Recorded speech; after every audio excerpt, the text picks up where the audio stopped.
Good evening, everybody. Have a good night. Thank you for stopping in. Yo, what's good? What's good? It's Stormybman, and I am back welcoming you to the Friday Night Chop Session with Stormybman for this Friday, December 30th, 2022. Is the last Friday in 2022 in December for the year. So we're going to go out with the Year Ends Awards Show for 2022 in tonight's episode. And this is number 182 in the series of Chop Sessions. So we're moving right along with the Friday Night Chop Session. Wasn't able to get it in last week, but it's more fitting that we come back this week, being that it's the final Friday. So what better way than to cap things off with the last Friday of the month and the award show for the year. So you can rest assured that that's pretty much what the focus of this evening's show will be, depending on how long it'll take me to get through the material and everything. We'll release you on into your weekend so you can start your New Year's celebration, because I know some of y'all undisciplined cats, want to get out your cages and go out there and spray up the place. So I understand, and I'll stay away from y'all. What's good, everybody? I hope everybody's doing very well. I hope everyone is had a wonderful holiday season. If not, I hope that you still are blessed and fortunate with health, and you can still hold and find something steadfast to keep to your bosom, because it could be a trying time this time of the year for certain individuals due to losses, whether it's been personal losses or losses of material, or just overall a sense of something being missing in your lives. That's why we need to be more considerate of those who are less fortunate out here, and always keep and hold people up in prayer, because believe it or not, prayer works, people. It really does. So smash that like button as you come in. It says that the numbers are going up as people are starting to file into the building, and I appreciate that. I had a Q&A that I wanted to start for this evening's show, and I'll put something out there. I don't know if you guys will be able to see that. It's at the top of the chat there. It's a question. What was your favorite fight or event of the year? So you can respond to that in the chat, you know what I mean, and write what your responses are to that. So, and we can discuss that throughout this evening's show. Gonna go ahead and get going with a roll call up here. Let's see who we got in the building. We got Lamont Griffin out there saying salute sensei and chat family. What's good with you? We got William Old School back with us saying salute Stormy. Peace, my brother. And y'all smash the like button, people, when entering the building. And by the way, Happy New Year, my brother Stormy B, man. Appreciate you there, William. Frank from the land, says Stormy B, man, salute to you, sir. Salute to you as well. JC is in the building at Sensei and good people. What's good with you, man? He says the return of Deontay Wilder. Yeah, that's your answer to the question out there. I got you, JC. 704 Joe is in the building saying peace. What's good with you, 704? Good to see you back, man. Yeah, when you take time out to reflect, you'll find that there are things to really be thankful for as far as how the year went in boxing. Sometimes we take certain things for granted. And other times we don't consider things as much as we should. So I know that we didn't get all the fights that we would have hoped to get this year, but we did get some interesting matchups. We saw some upsets. Some events left us upset. And a lot of what went on outside of the ring left us upset. So I don't know where the consciousness of the fighters has shifted, but there's a lot to be said about social media now and guys seemingly more interested in pursuing,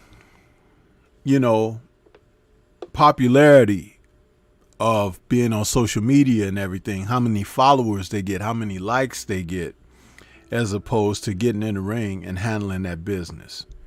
So I find that very interesting as well.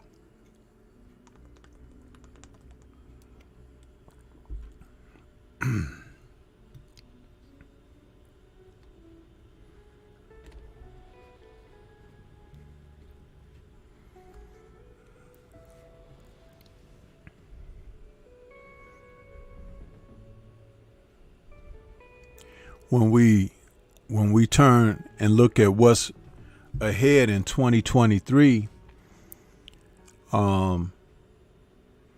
there's still a lot of your favorite matchups that you would really like to see.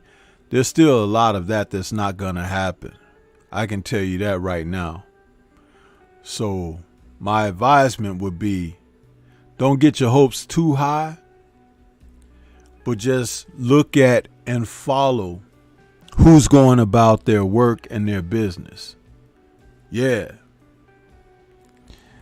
Look at this. Now we still early in the show. What did it say? I've been on the air now for 14 minutes, almost 15. And William already unfastening his pants, talking about, notice I didn't mention Ebony, Stormy. Yes, you did. You just did right there, William. You just did right there. See, you done told on yourself already.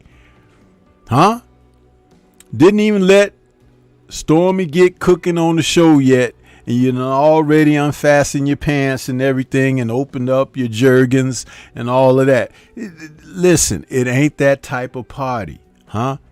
It ain't. Practice some restraint. Will you? Huh? Just can't help himself. Huh? You notice I didn't even... Yes, you did. Right then. It was on your mind and you said it. See?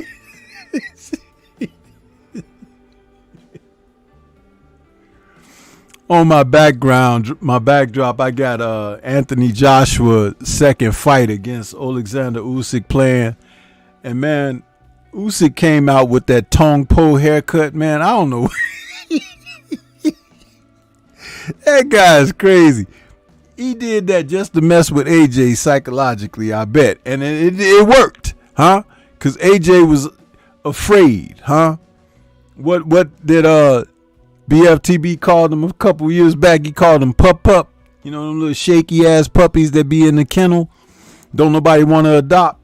Be over there shivering and shit, and you say, "Here, boy," and he be just shaking his ass off. That's AJ. AJ big ass in there against Usyk, shivering, huh?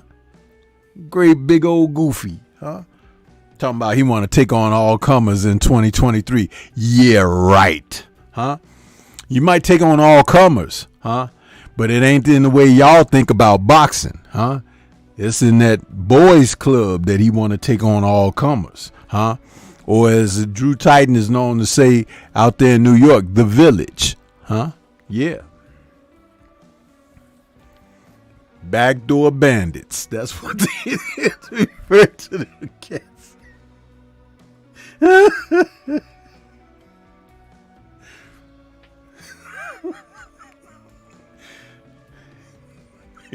JC laughing.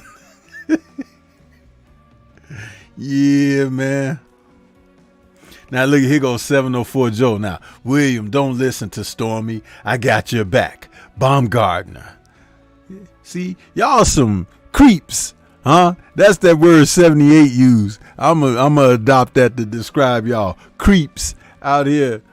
We be trying to watch boxing and y'all be only fansing it up. That's why the fighters done start putting OnlyFans on their gear coming out. Cause y'all creeps. Huh? Wipe your laptops and your tablets and your phones off and enjoy the Chop Session year-end award show. Don't be doing all that mannish stuff, huh?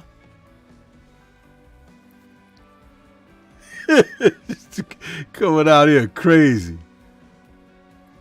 Salute to Diamond Lion Sports Network 13 out there. He says salute to the sensei in the chat. Same to you, brother. Stephen L. the Mac in the building says, I just want to hug her from the back. See, now you see what you done started, William, huh? Can't even get my guys to focus up now. Cause you know y'all done all started drinking early and everything. So before the show is over, somebody gonna be hugging their laptop, huh? And it ain't gonna be because of Stormy. Y'all pulling up them pictures of Ebony and Alicia and all of them, you know. Damn.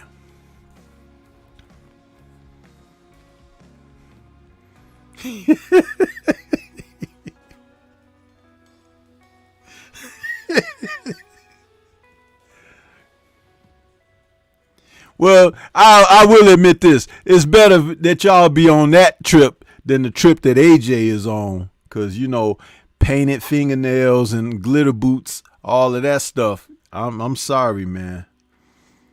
You know, it just, that's, enough is enough, huh? Enough is enough.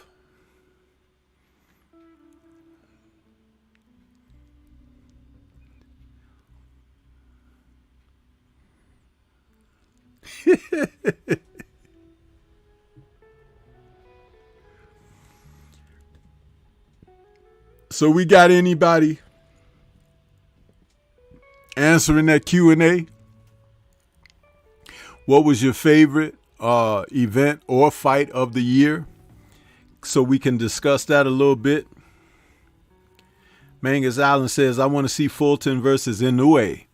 Yeah, that's going to be a good one, but that's coming up in 2023. We're still in 2022, and we kind of going over what was. I mean, because my awards show, you know, I have 8 categories.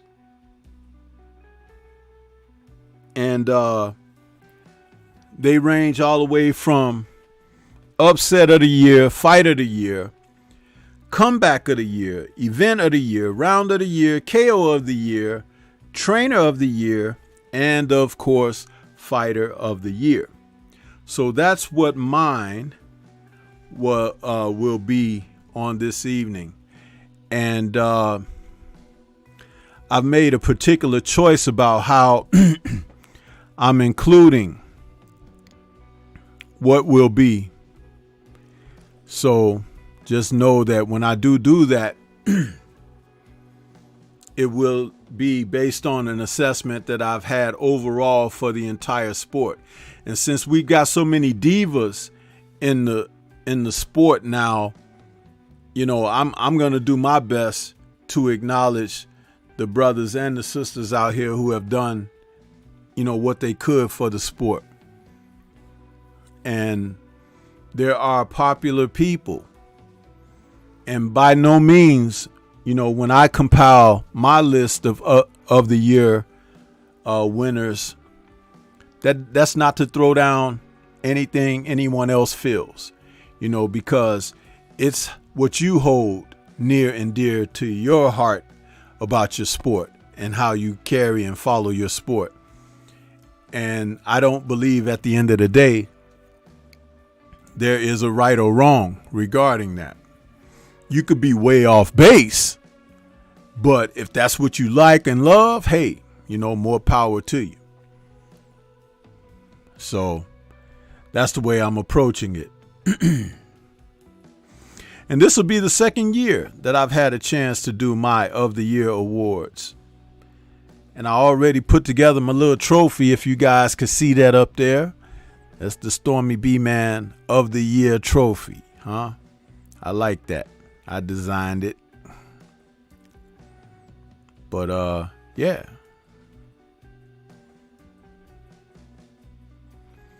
See what we got here. I'm trying to get my little stage set up.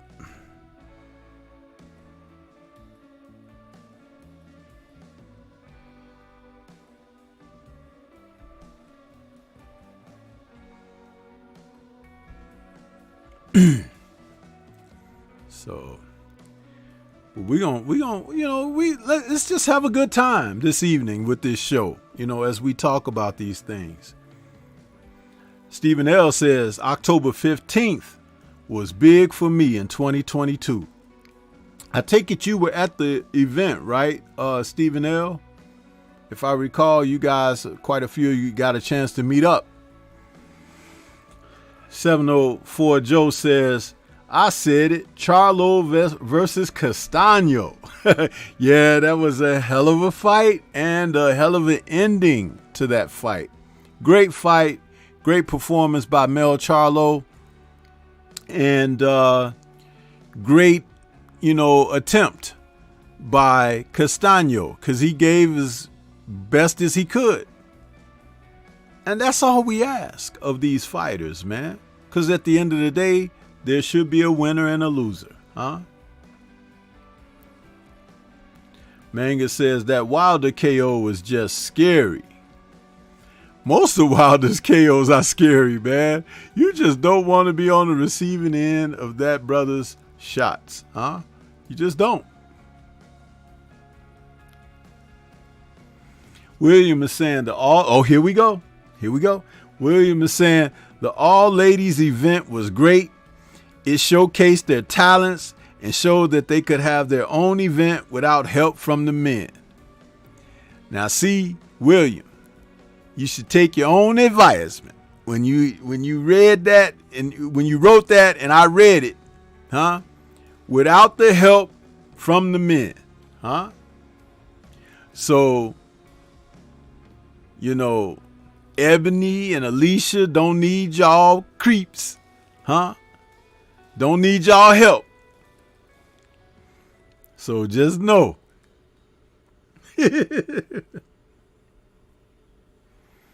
JC saying, I'm sticking with the Return of the King as my pick. I hear you, bro. I hear you. But we're going to go through this slowly. We ain't going to run through. We ain't going to rush it, huh? See, we still got people filing into the building, which is great. I see my man TS Boxing is out there. What's good with you, Tyrone? Shower is out there.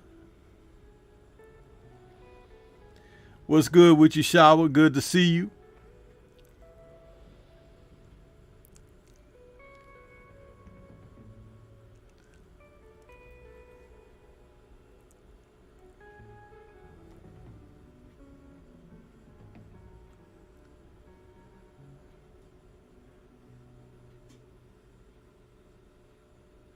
I'm trying to read what Steven wrote there, but I told you guys a long time ago, I ain't real good at that ebonics and stuff and them short abbreviated words when y'all don't want to really type things out because you illiterate, huh? And you're trying to make Stormy sound illiterate by trying to read that stuff. I can't read it, man. If you can't write it, I can't read it, huh?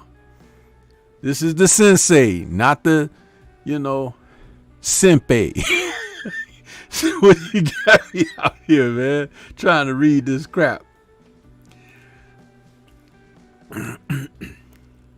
William says, Stormy B, man, I'm still here. It's Bridges and Baumgartner need me. Shower, will you set these brothers right? Because I'm trying to hold up the sanctity of the ladies, but I need some help. Huh? And of course the guys ain't gonna be no help. They just ain't gonna help me at all. They're gonna be out here. It's every man and every, sway of the hips for himself out here in these streets. Okay, now see Stephen Mack. I can read that now. He says, I said yes. I went to the October 15th event, and I also went to the Dallas family reunion too. Okay, you see that? How hard was that? And I read it out for you, huh? That other stuff that I can't read that stuff, man. You know, I can't. You give me brain aneurysms trying to read that stuff, man. Shower says, hands off. Yeah, they want that work, Sensei. I know they want that work. You know what I mean? But, you know, I have to save a little energy. It's the end of the year. You know what I mean? It's like I got to go into 2023 with something. Can't go in with my pockets empty. You know what I mean?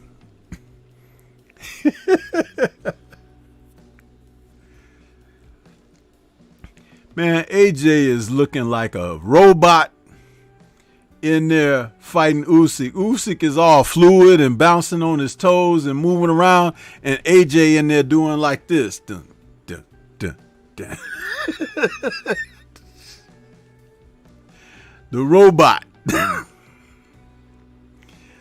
All he needs is that little Japanese guy with the kid with the watch that talked to the robot. Giant robot. Throw it left. Throw it right. Giant robot. Bob. Weave.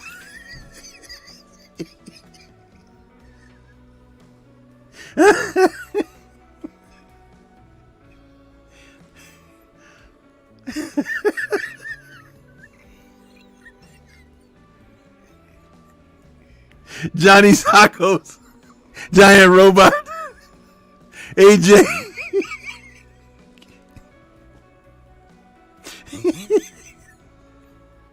That dude is pathetic, man. It ain't no way in hell he getting in there with Deontay Wilder. He may as well lay down on the canvas after the ring walk. His ass ain't gonna be able to get out of the way. Big ass statue. It's gonna be like Deontay fighting that statue in Tuscaloosa that they built of him. He might as well hit the damn statue. Bang! AJ go down. Man. Platboy plays in the building. He says, what's up, Stormy? Salute. Salute to you, man. What's good with you?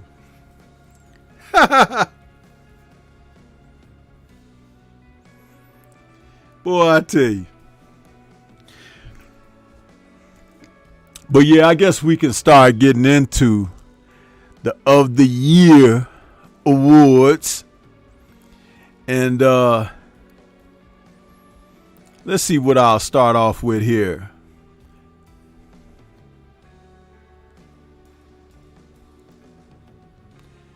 My upset of the year, we'll start with that.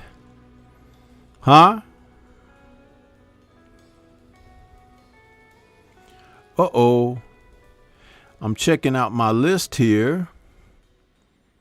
And there is something that I didn't include. Shame on me. Y'all got to bear with me one moment while I make an adjustment here.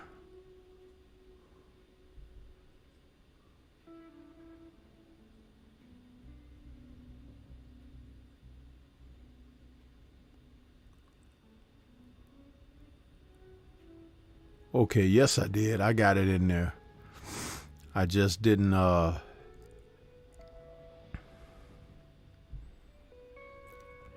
Okay, we starting off with upset of the year.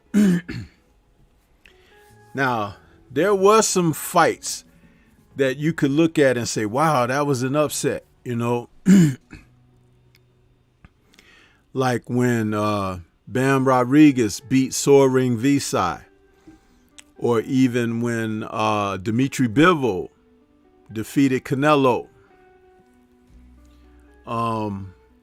But personally, my pick for upset of the year was the battle where Hector Garcia defeated Chris Colbert.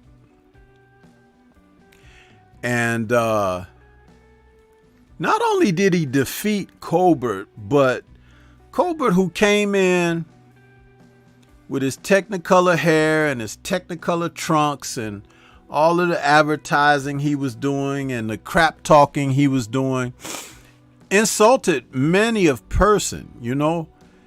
And it was kind of fitting to see him get his head handed to himself.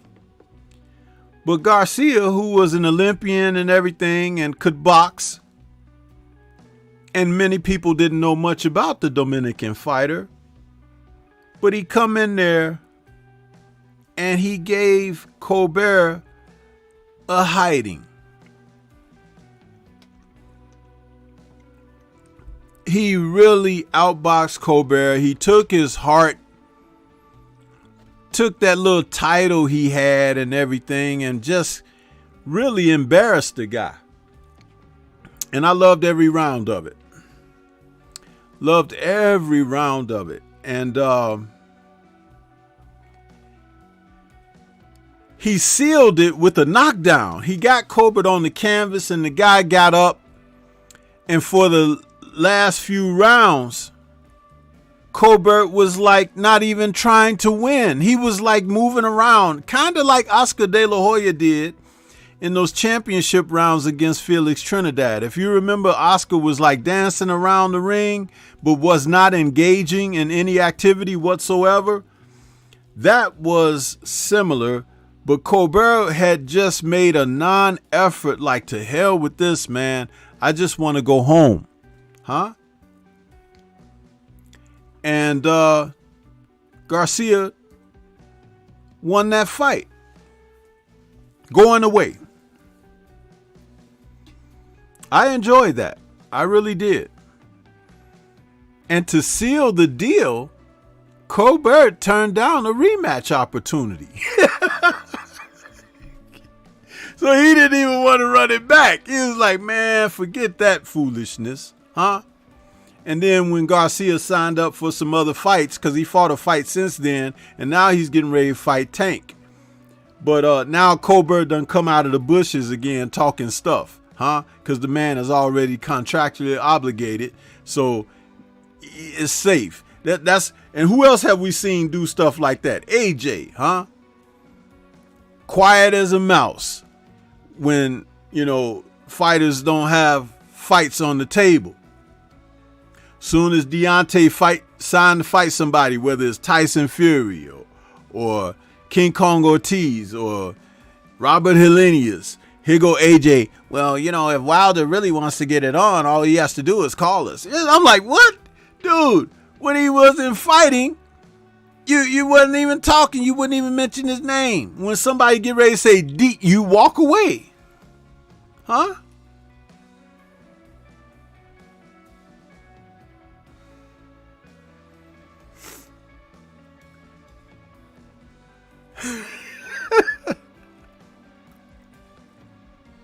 What a chump, man. So, Chris Colbert is in the barrel of monkeys too, huh? He's down there, and when they asked him if he wanted to run it back against Garcia, you know, he was heard in the parking lot responding to somebody. There was a few reporters. They tried to say, well, Chris, do you want to come back and face Hector again? And he said,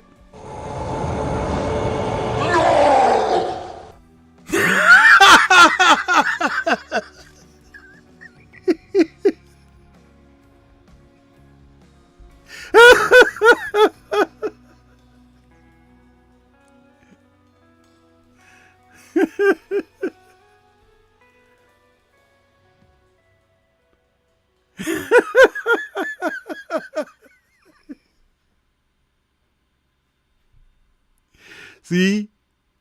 And y'all thought that I wasn't paying attention. Huh? But that was Colbert. He was emphatic, huh? He was emphatic. He refused, and he was kind of pissed off at y'all for asking him that, huh? He went into hiding for about 6 months after that, so they couldn't even get him, huh?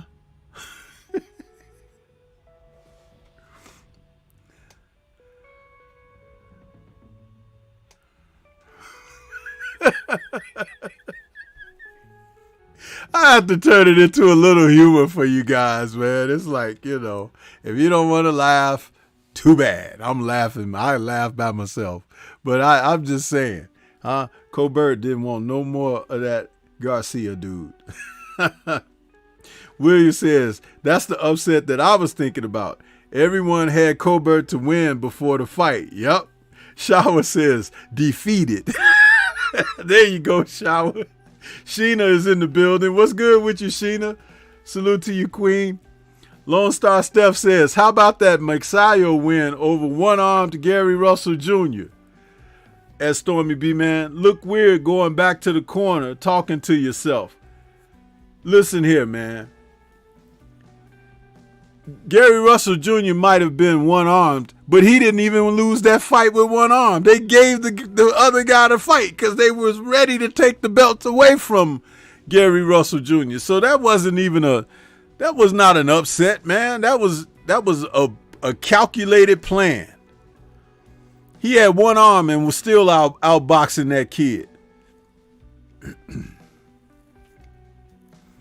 No, man, I ain't gonna accept that. F plus, Lone Star, F plus, huh? Coming in here talking that mess about Gary. And if Gary had both arms, it would have really been a shutout. These unskilled guys they be giving these belts to and everything, man. Forget that, huh? William says, I'll never forget when Wilder wanted to show up at an AJ fight and get in the ring, and they threatened to have security remove him from the building. Yeah, man. We're going to call the police.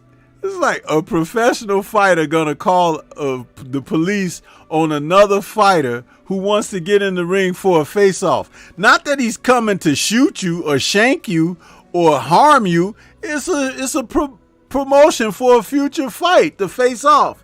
Man, I'm going to get you. I'm going to whoop your butt and this and that. But no, AJ was like, if he comes here, I'll have every UK security guard and every policeman with a whistle and all of the Queen's guards will be outside of that arena to stop Deontay in his tracks.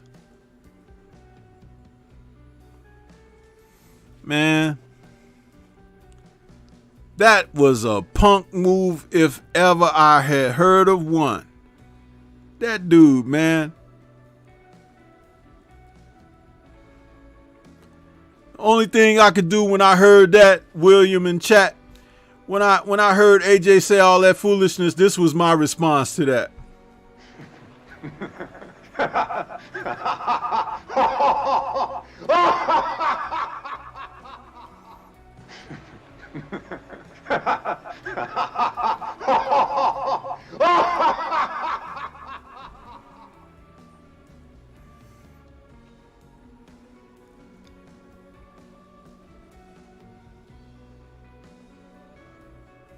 Just crazy, man.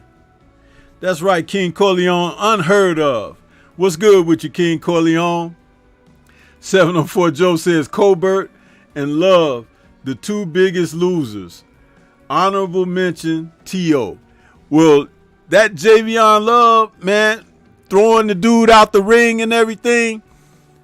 Earlier today, we talked about, what was the messed up move of the year or whatever on Drew Titan's show. And I mentioned it was, the negotiations with Spence and Crawford. But I forgot about that Javion Love thing. So that ranks up there pretty high too. Might even be a tie with Bud blowing the negotiations against Spence, man. That's just crazy, bro. That's crazy. That's right, 704. They monkeys, man. Them guys. Fools. Lone Star says, my bad, G. It's okay. Hey, you got a grade. You got a chance to work. Get, no extra credit, but, you can work that off and get back in better graces. Huh? Talking about Gary Russell. Gary Russell had a supporter in me, man. I knew that they wanted that title away from him. He had been champion too long. He was like the second longest reigning champ. Huh? And they took the belt away from him. And now that guy Maxayo, he gonna lose as soon as he fights somebody that's a decent fighter. Watch. He is not Manny Pacquiao 2.0. He's not. TS Boxing says, my thing is this fighter X, i.e. Gary Russell or whoever else, sucks, inactive, etc. But if fighter Y beats them, then Y is now the best in the weight class and is the man. Make it make sense. Well, the thing is, Maxayo ain't the best in that weight class. He's not. Gary was, and why he couldn't get fights made has a lot more to do with PBC, Floyd Mayweather, and everything than anything else. He burned some kind of bridges and they blackballed him. That's the real talk right there, TS Boxing. And we've had a chance to speak with people behind the scenes, and salute to Batman and RIP to Batman, who used to also keep us informed of a lot of things behind the scenes that we just didn't even share with the public. So, but yeah, Gary was definitely being blackballed.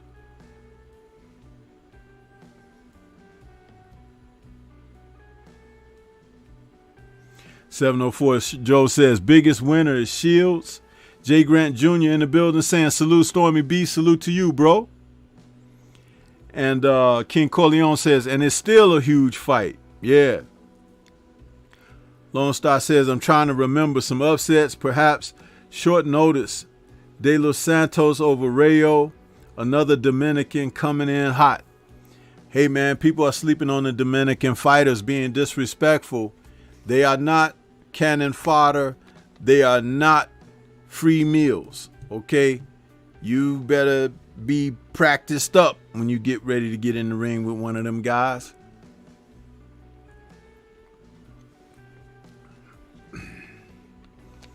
Yeah.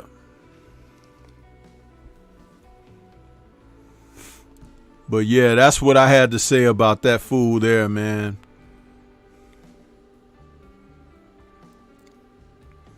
Colbert, he had it. They got him.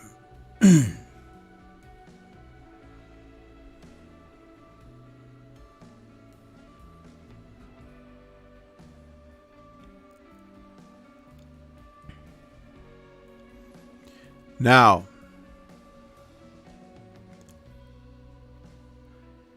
I can talk about the round of the year. This was a hard one, but I'm going to go in a direction that a lot of people may not have even seen this fight or tuned in to it because it wasn't one of the glamour divisions, okay? But my round of the year was the 12th round of Estrada and Chocolatito. These two men were battling for the third time in the past 12 years. And what I noticed was that Chocolatito had saved, or let's just say, conserved some of his effort for the second portion of the fight, because early on, Estrada was doing a lot of moving, a lot of sticking, moving, punching in combinations and getting the hell out of there. He was not going to stay firmly planted in front of Chocolatito, because Chocolatito's chance was a knockout. And so he made himself unavailable. Though he got rocked a couple of times by Chocolatito, he totally outclassed him with his lateral movement and his counterpunching, and the fact that he used the ring generalship against Chocolatito. But the 12th round, where they both kind of squared off and went at it a little more than at any other point during the fight, I have to say that it was really entertaining. The 12th round of that fight, these two men who knew each other so well and had a great deal of respect for one another, but boy, in that 12th round, it was like watching Rocky and Apollo. It was that entertaining. And for some of you who don't like to watch the lighter weight fighters, you do yourself a disservice by not tuning in for these type of efforts, because these men really lay it out on the line, and it's just amazing to watch. But that was my round of the year between those two gentlemen.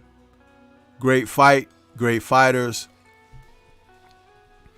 I, for one, do not think that Chocolatito was the number one pound for pound fighter in the world at any point in his career.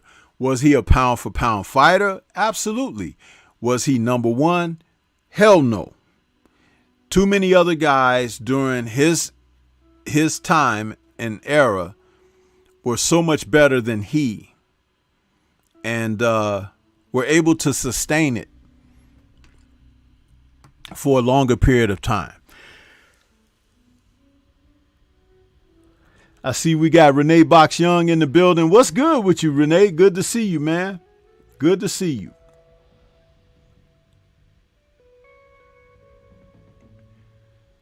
What we got here?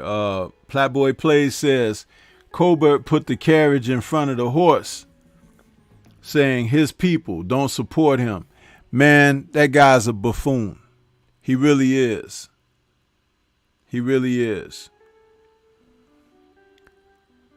What else we got out here? Lone Star says, not surprised by that choice. Definitely pure class by Estrada. Yeah, Estrada fought, and that was the only way he was going to win, hands down. The fight wasn't as close as the other two fights, but that was the only way he was going to win like that, because he could not stand with a Chocolatito. Renee says, definitely hats off to Chaco and Estrada. Yeah. He says, I enjoyed this year in the sport. It was a good year. It wasn't an outstanding year, but it was a very good year in boxing, especially when you got a chance to see a couple of guys that you wanted to see lose, like AJ, Dillian White, and, Canelo. Huh? I'll take that any year. I will take that any year. Huh? Yeah. Those guys, anytime they drop a victory, I love it.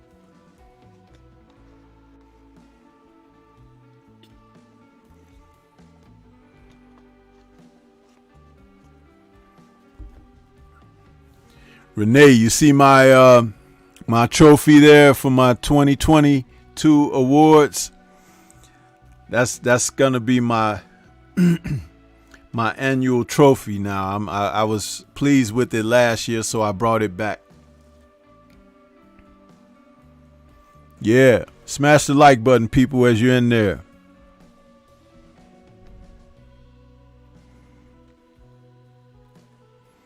Now,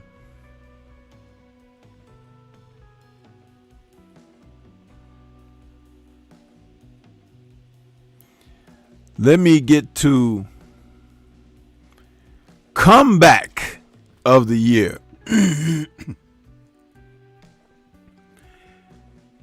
I don't think the comeback of the year was a hard choice to make, because watching fighters who have been out of the ring for a while and return with purpose and focus, and to resume like they fought when they went away. But I'll tell you this.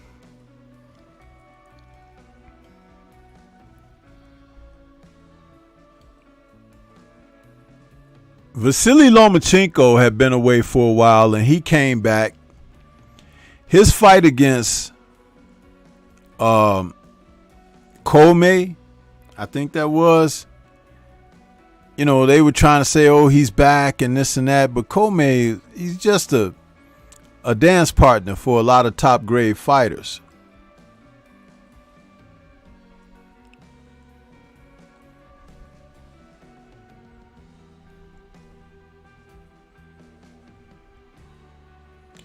One of the fighters that I looked at for comeback of the year, and the more I considered him, the more I realized that this is hands down the comeback of the year. Some of you might already know or have a notion, but my comeback fighter of the year is Deontay Wilder. Deontay came back after about a year off from the ring.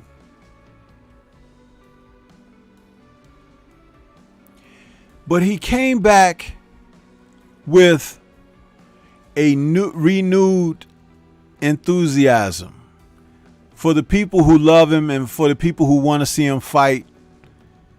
He did it for them. He doesn't have to fight another day in his life. So he's doing it with a different purpose. Not selfish means of trying to acquire another dollar. Not the selfishness of just wanting the belts back or whatever. But he's fighting with a light heart. He's not burdened. And so being that guy, with the way that he fights and the addition of Malik Scott in his camp, a second go round, so they've now had a couple of camps under their belt, you can actually see when he dropping that excessive weight that he carried in the third fight against Fury last year, a happy fighter. And his one-round destruction over Robert Helenius, a gentleman that he actually has a rapport with,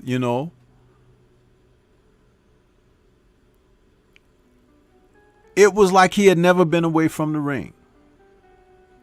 He knocked that man cold, just like he did Tyson Fury in their first fight in the 12th round.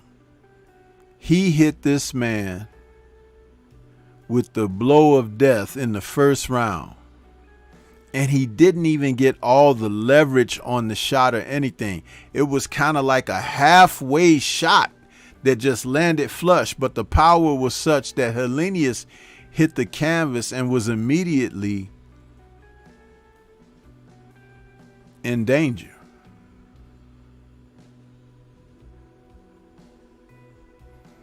And Helenius, who came in weighing about the same that Tyson Fury weighed in his first fight against Wilder or whatever, and Wilder was close to the same weight he was in the first fight against Fury.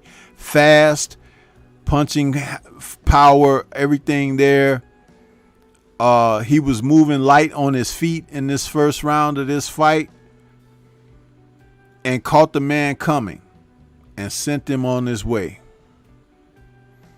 A very exciting knockout. Capped off only by a statement made to Drew Titan a little earlier. I think it was a day or two before the fight. It was like they were in the arena, and Drew Titan had asked D, he said, hey, where is he going to fall at? And he said he's going to fall right about right there where the letters are, right there on the side of that ring apron where it is. They were on that side of the ring when D said that. And it came true. And Drew Titan posted a reaction video that was like, no way. But it was an amazing feat.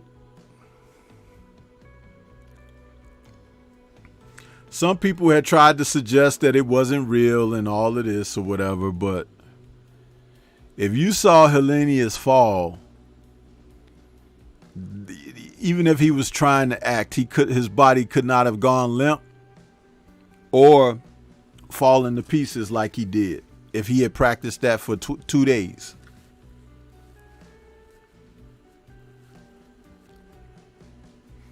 So it was just amazing.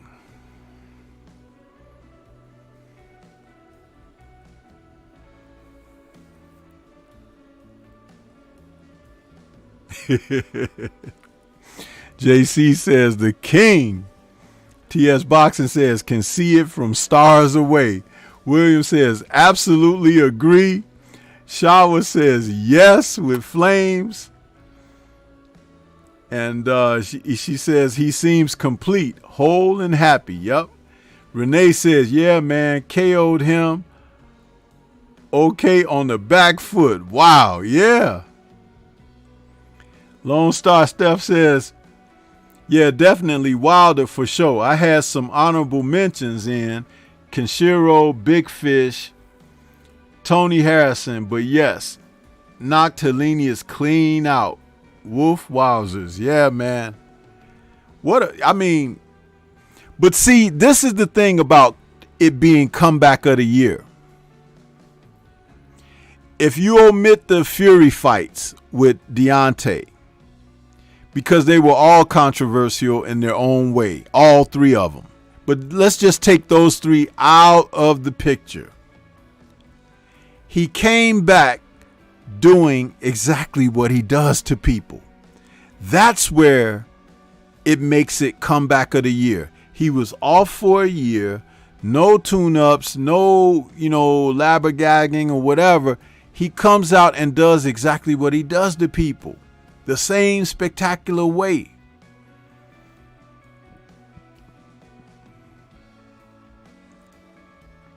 We saw Hellenius in there with Dillian White, Kalnaki a couple of times.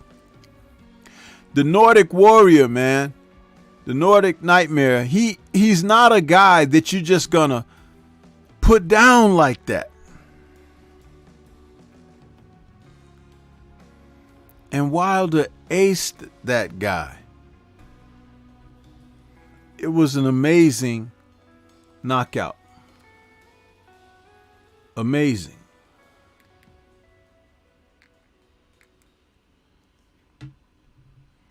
And I enjoyed it. I mean, I was like, wow.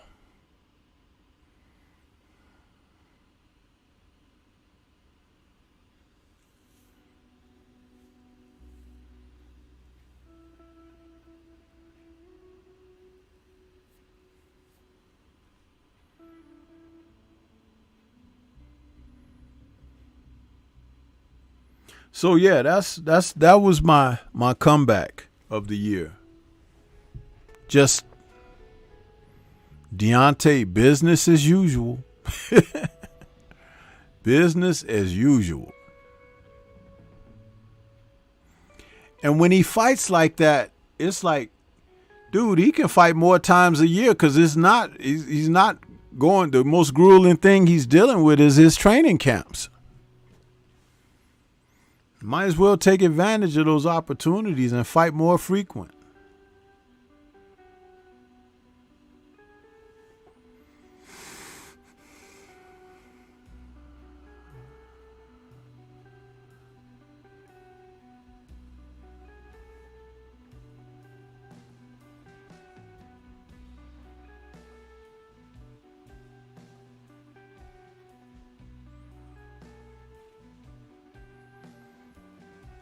So as I look forward,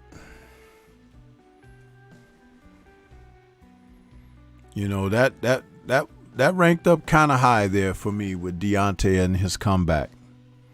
Great to see him get back on the winning track. Great to see him back in the ring. And great to hear him say that he wants to fight more often.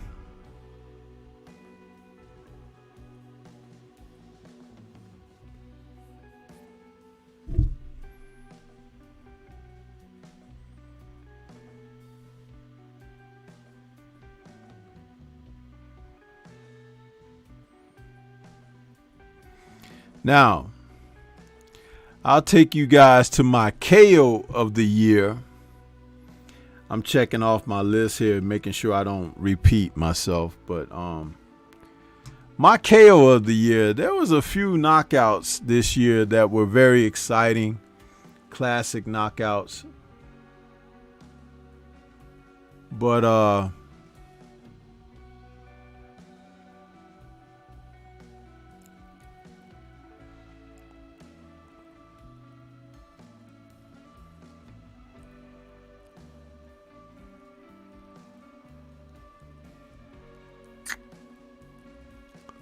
JC says, I heard the king is back in camp. If he is, great.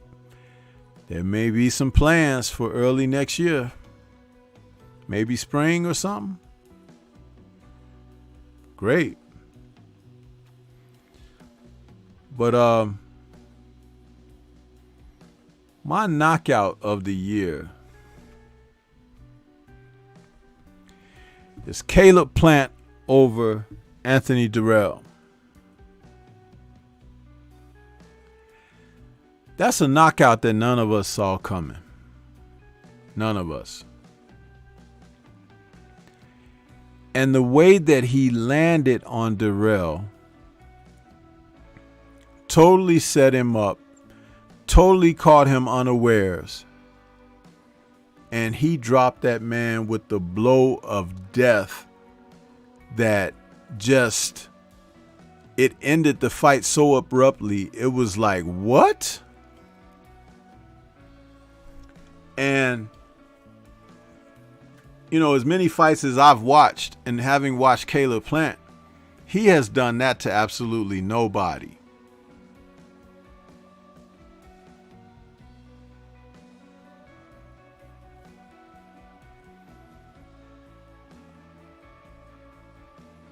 He walked Durrell into a knockout by changing up his levels. And when I say changing his levels, that means he was punching high, he was punching low, he wasn't throwing the same punches all the time. So Durrell wasn't certain of where the shots were going to be coming from.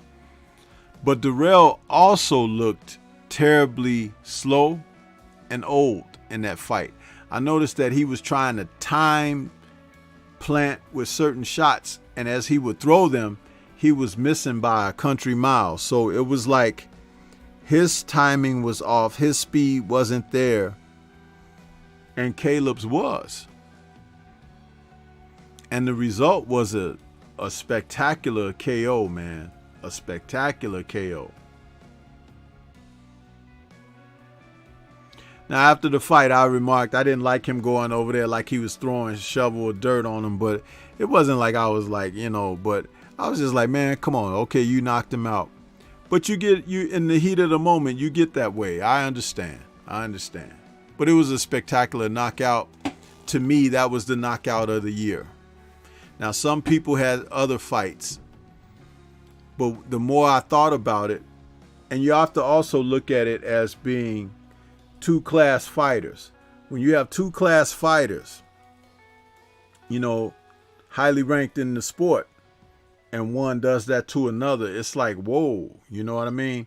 It's an attention grabbing situation. So that's how I looked at it. Because you can have lower leveled guys in different divisions doing, you know, you knock a guy out, it's spectacular, a guy falls face first and stuff like that. Yeah, that's nice. But these were two guys who were vying for a title shot and everything and trying to position themselves. and one just wiped the slate with the other. Left no doubt, no stone unturned, so to speak. And I have a heavy appreciation for that. So, Sweet Hands, salute to you for getting the job done, bro. That's hands down my KO of the year. Hands down. Yeah. My man Drew Titan is out there, the Painful Excellence Podcast. He says, yes, sir.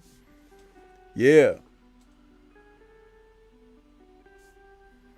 So, yeah, that's, man. What do you do after that? I think Darrell should go sit down somewhere. He really should.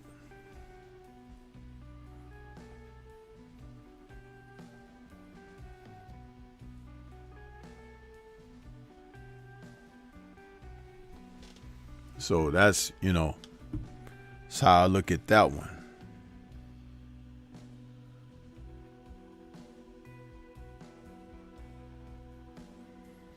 Now, in another category for my event of the year. Event of the year is an easy one.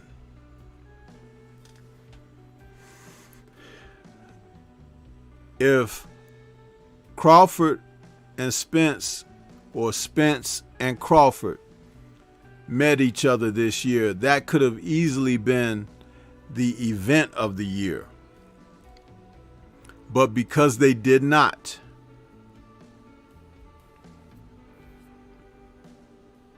I had to go a different direction.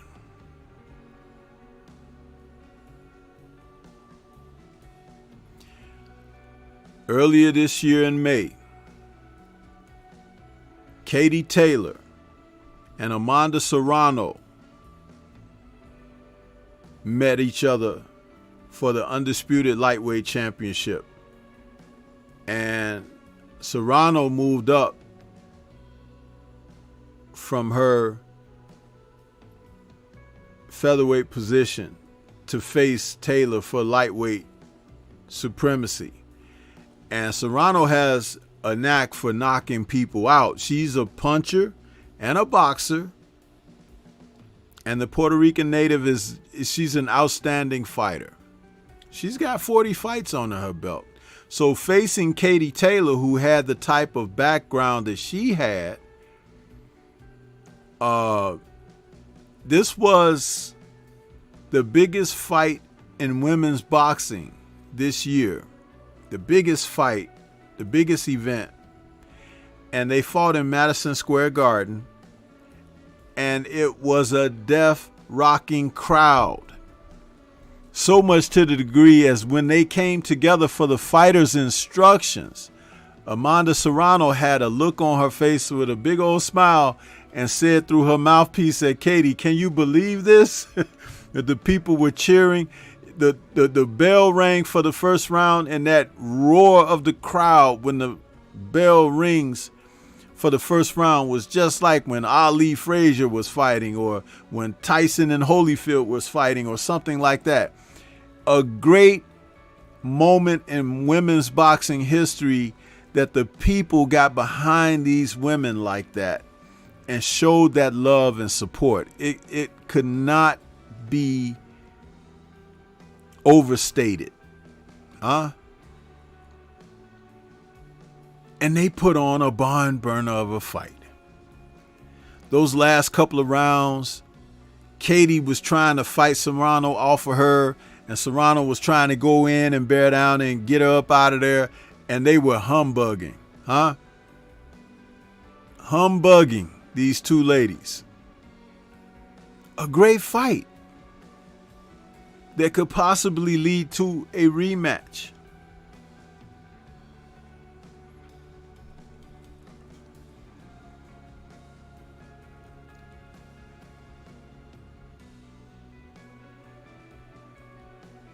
I thought it was an exciting match. I thought they were doing something special on the night.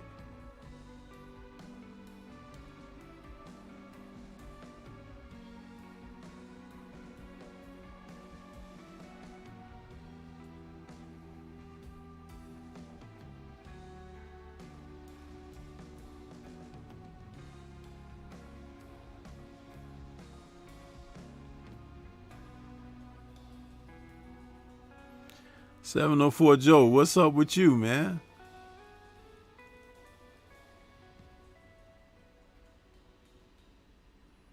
But yeah, these two ladies, they took a page in history for themselves, and they'll forever be tied together for putting together one of the biggest events in women's boxing history.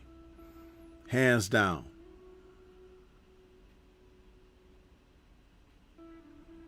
You know, hands down. It was amazing.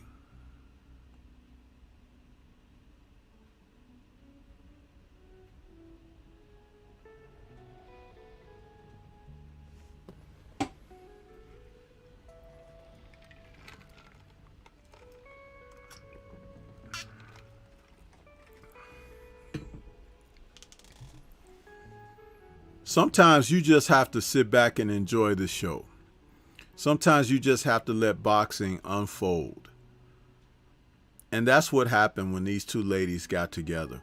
We knew it was a special fight because they were the best in the business coming together at their weights. But the event just got it gained legs. And it turned into something very special. Very special.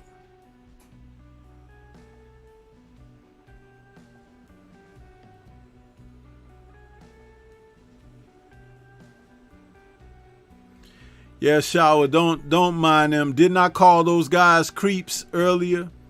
Shower, huh? You see, I told y'all I was going to use 78's word. It creeps, huh? Creeps just come across as that. And they can get mad all they want to or whatever, but it won't stop them from being what they are, huh?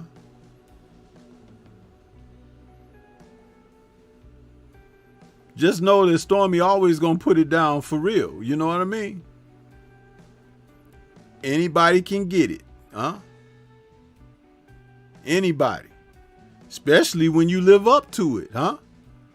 I never seen somebody trying to live down to something. But cream rises to the top and shit floats in the toilet. So you can pick which one you want to be, but regardless of which one you think you are, Stormy always gonna let you know which one you really are.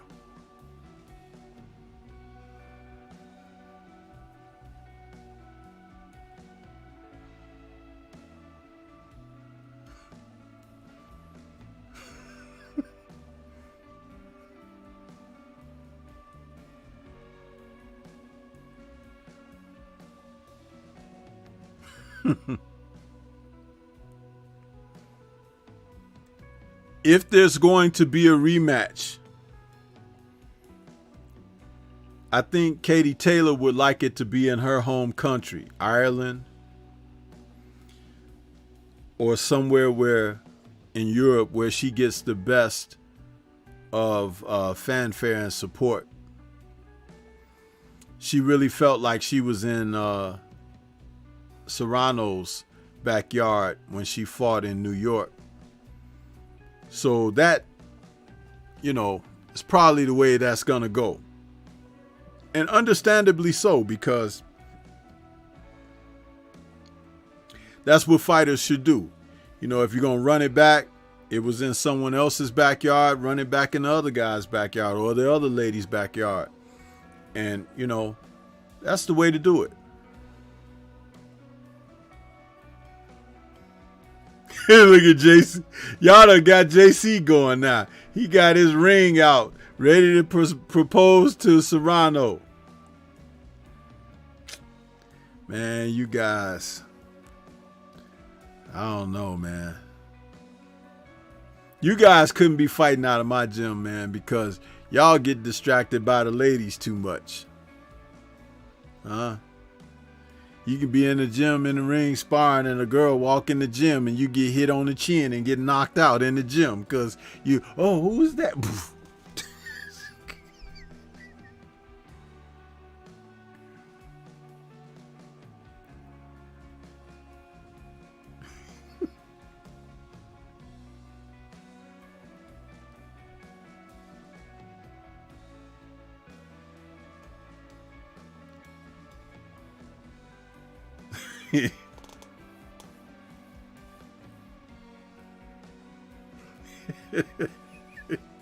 Shower and Sheena laughing. JC laughing. Renee is laughing. Yeah, it's true, man. It's like too distracted, man. Can't even focus up.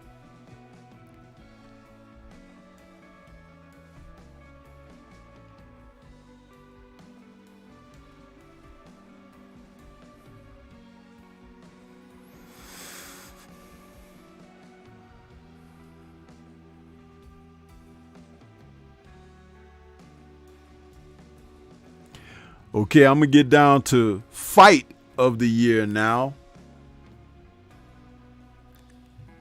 And this one is a very interesting one.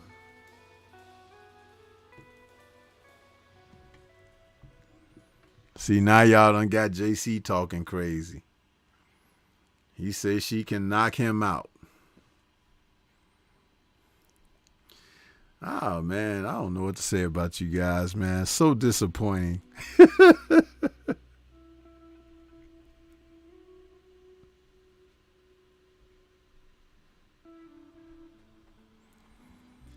But fight of the year. Now, that is an interesting one. It could be a number of fights. And this one you can't get wrong because it's all really according to what you like, who you like, how it performed.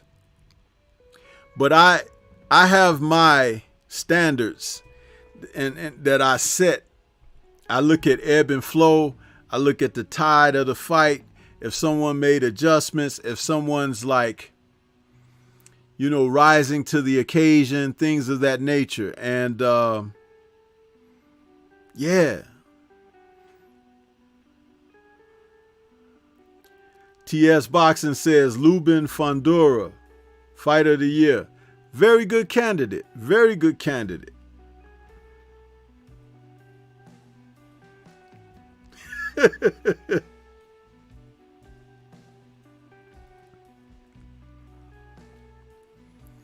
But my fight of the year is one y'all don't see coming. My fight of the year is Lee Wood, 12th round victory over Michael Conlan. This fight right here, again, one of those bouts that was broadcast on DAZN.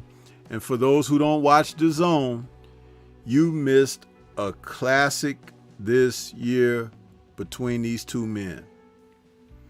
Mike Conlan, who's not known as a puncher, has fought a number of times on ESPN and ESPN Plus from Ireland.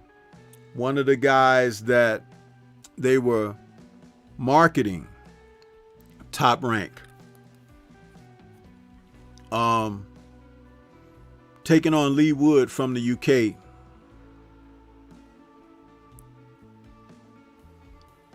This was a fight where going in, I knew Conlan was not a puncher. I'm like, okay, this is an interesting thing right here. And I saw Lee Wood, but wasn't impressed with him. It's not like he's going to go out there and beat some of the real quality champions at the weight. But in the first round, Conlan hit this guy with some shots and had him hurt and put Lee Wood down on the canvas. In the first round, he was hurt terribly, you guys. He was in trouble. And he got up wobbly, was able to survive the rest of the round, and went back to his corner where they tried to revive him, tried to refresh him. And he came out in the second round and Conlan was on top of him again.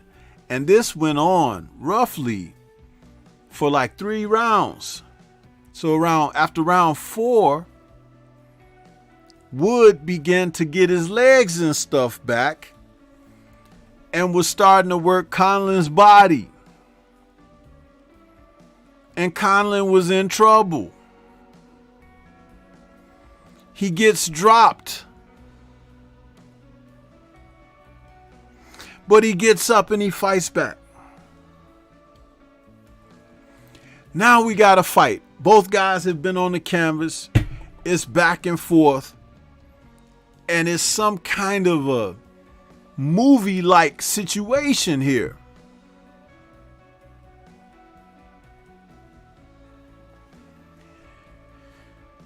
You guys have no idea. If you didn't see this fight, man, it's on DAZN. You can recap it.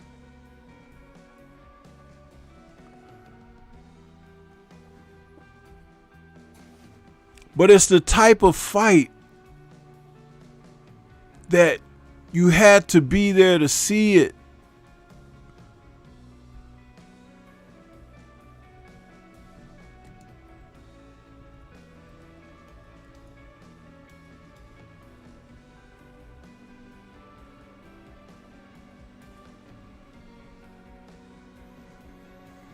And Lee Wood fools you with this crazy haircut he's got. He's got like this little shrub on his head and the sides are shaved off.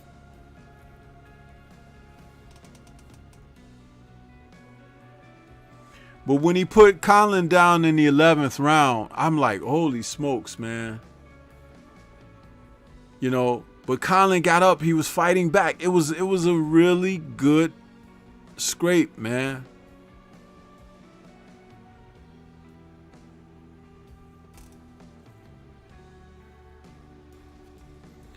But in the 12th and final round,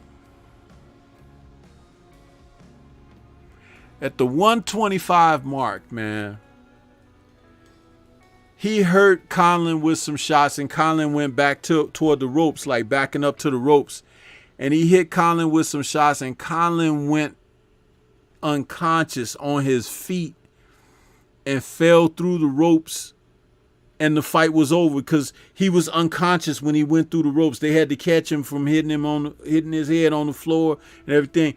He was knocked out of the ring, which is this photo that you see behind me.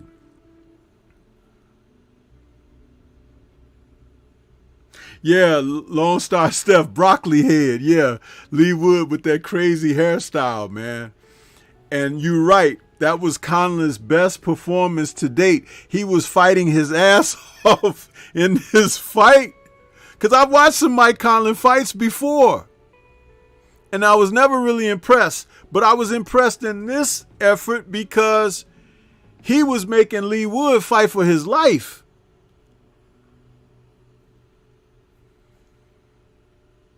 But he got hit a shot and he went to sleep. He was on his feet, sleep, and he went through the ropes. And he went through and the fight was over just like that. I was like, holy smokes, man. It was so dramatic. It was like something out of a movie.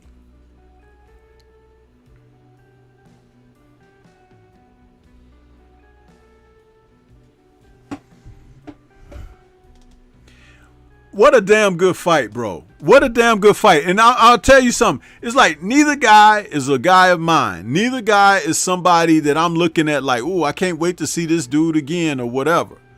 But on this night,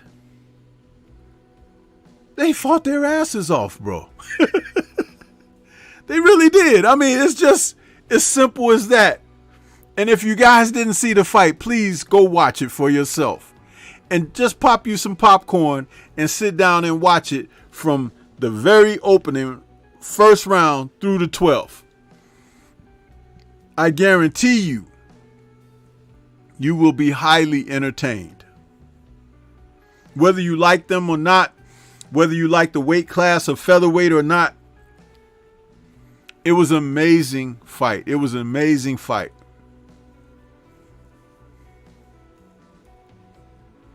And KQKC called the hell out of that fight. Man, he called the hell out of that fight.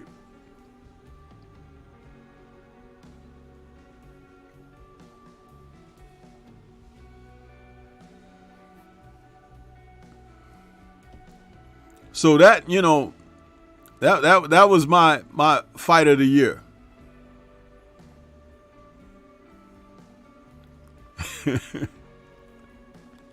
Just amazing. Totally.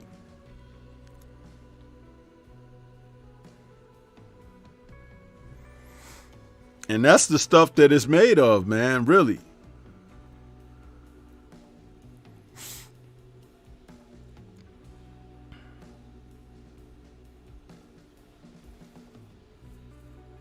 Now,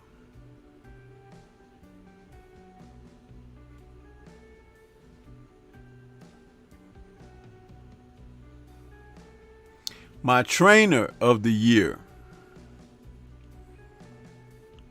Yeah, William, you remember that night? KQ had a great night that night calling that, man. Boy, oh boy, we just didn't see that ending coming, right? You just didn't see it, man. That's just like when Michael Nunn got knocked out by James Toney in the 11th round. It was like Nunn was winning the fight hands down. And Angelo Dundee was telling him from like the 10th round, move around, Michael, don't stand there. He's hitting you with these little pot shots. He was like, move, be elusive, don't stand there. Nunn, hard-headed as usual, standing there like the coach didn't tell him to do, and got knocked out by James Toney. Dummy. You got to listen to your coach, man. That's what you pay him the big bucks for. Seriously. I can see if he's asking you to do something you just can't do, but that wasn't the case.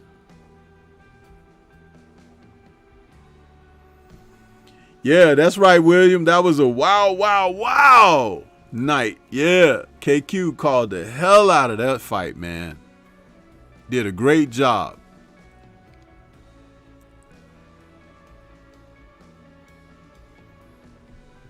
But yeah, my coach of the year, trainer of the year is none other than Derek James, man. This man is really coming into his own. He's starting to show what his pedigree is as a boxing coach and trainer.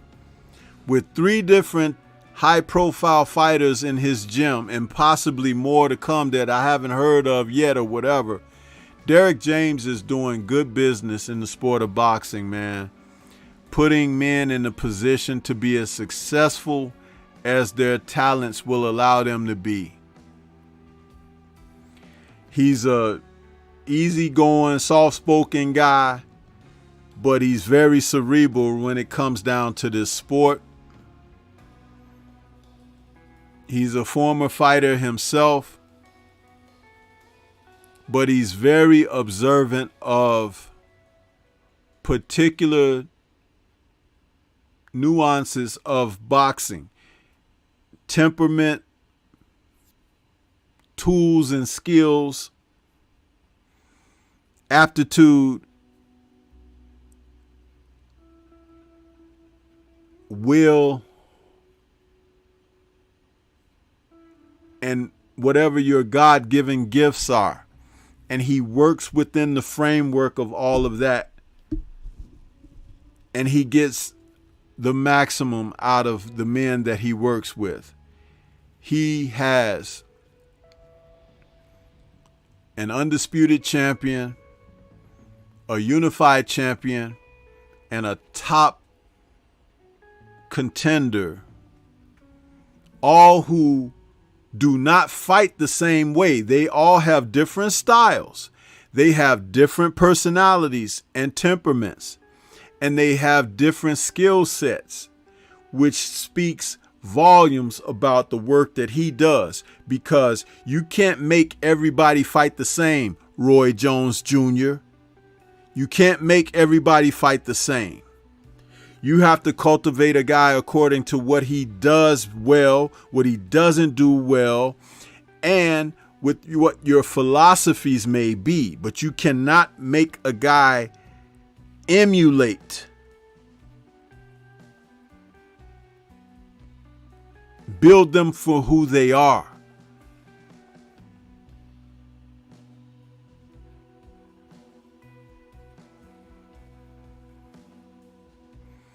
This man understands that.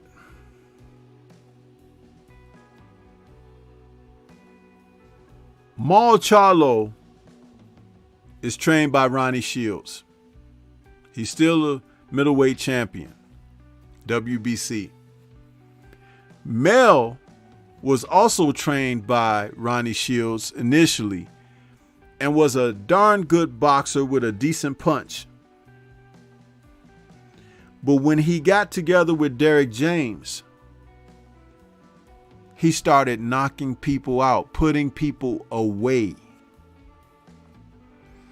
Now, that doesn't mean that Ronnie Shields was not good.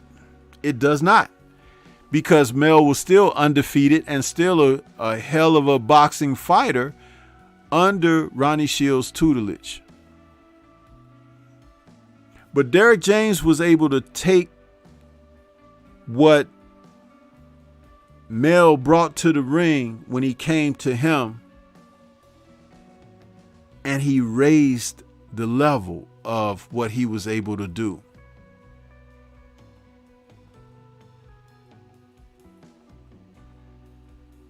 He got better.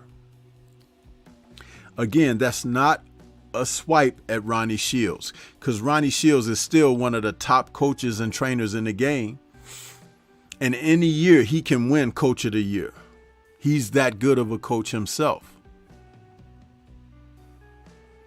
But with what James has been able to do with a fighter like Mel Charlo and compartmentalize his abilities, his demeanor, his psychological approach, and draw out of him that makes him a deadly champion, that makes him a guy that has become a finisher. And he's always in top condition, people. Mel is always in top condition, and he can carry his power from the first round through the 12th.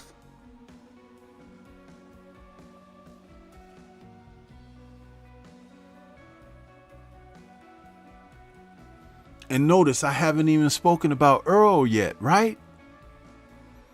What he has done with Earl. Do you realize that Earl's ability in the ring is predicated a lot on him not taking a lot of punches? He gets hit like any fighter gets hit, but his defense is very solid. His punch placement is on the dime. His conditioning is good.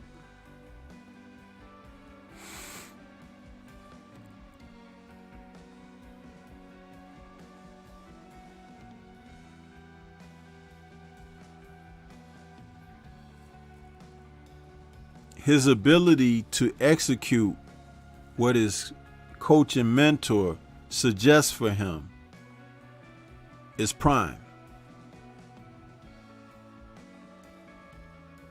Because if you can't execute what your coach and trainer is asking of you, it's not the coach's fault that your performance is lacking.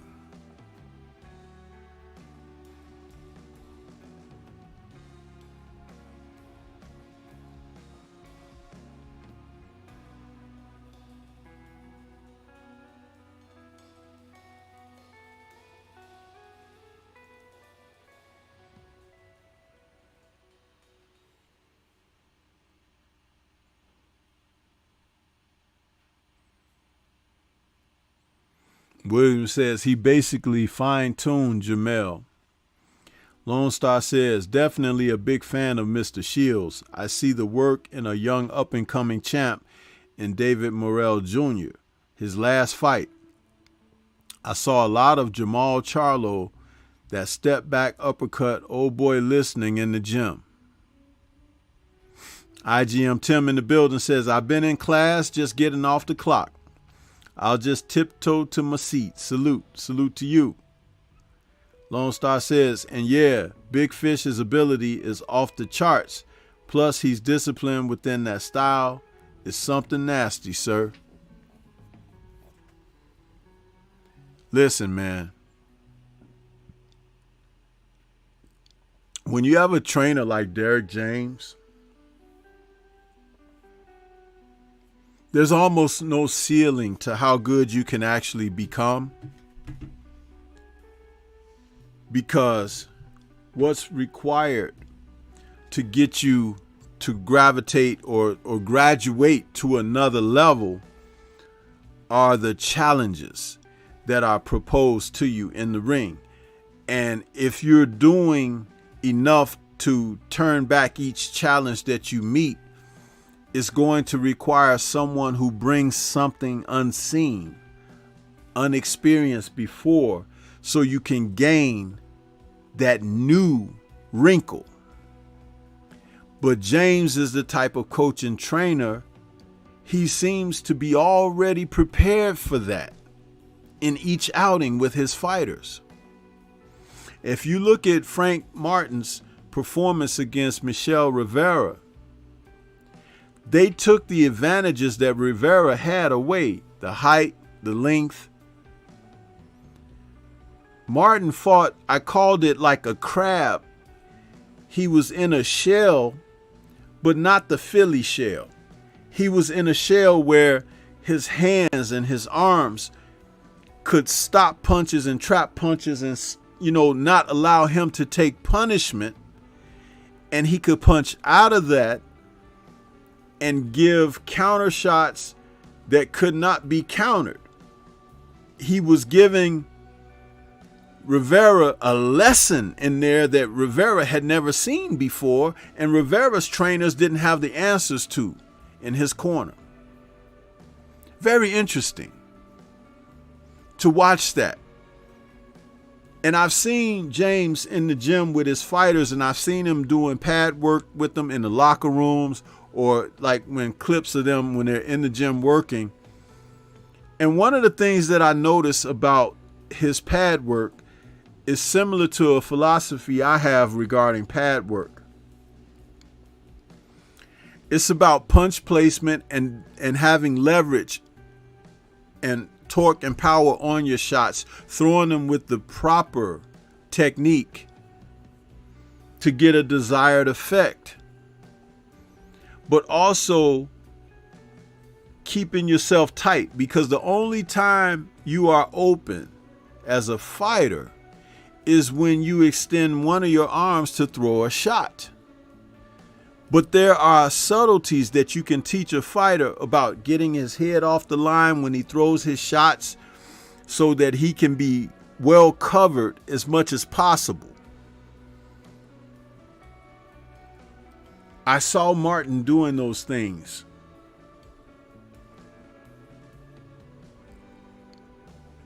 I see Earl Spence doing those things.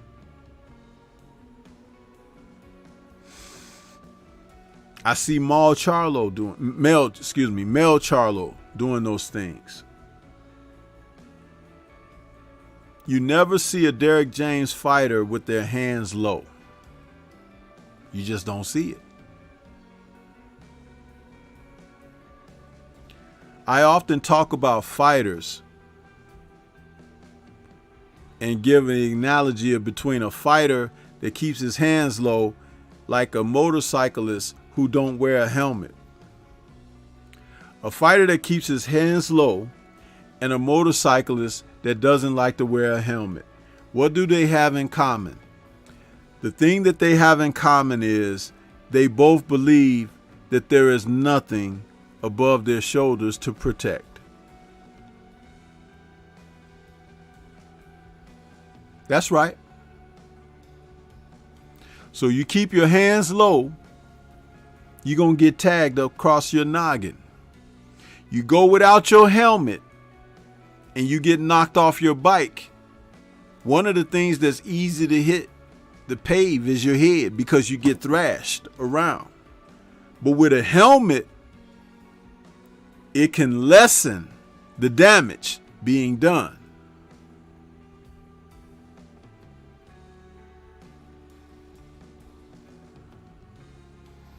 I see guys zipping up and down here in the shot all the time with those bikes. No helmet whatsoever. I'd be like, he ain't got nothing up there worth protecting.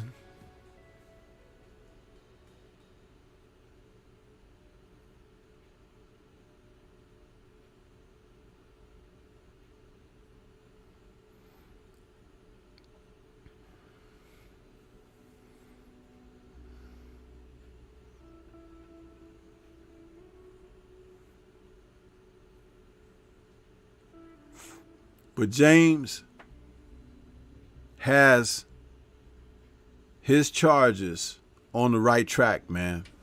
They're not perfect. No one is.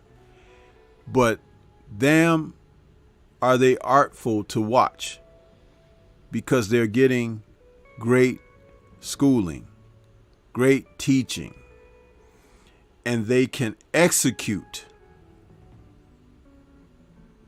That's very important.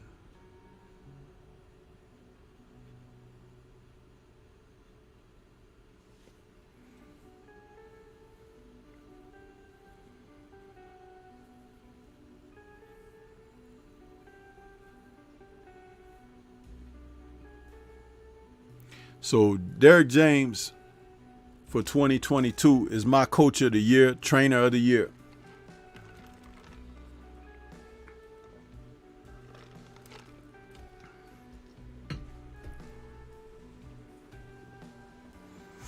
That's something to pay attention to.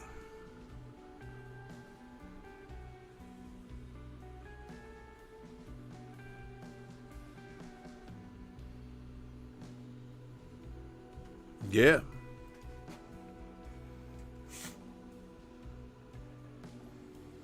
So how are you guys enjoying that so far? My list of upset of the year, fight of the year, comeback of the year, event of the year, round of the year, KO of the year, and trainer of the year. There's one left out of the 8 categories. But I wanted to get you guys thoughts on what I've had to share with you thus far. If you like it, you don't like it, you agree, you disagree, you can do better, whatever. You know, this is a discussion. I told you, let's have some fun with this evening.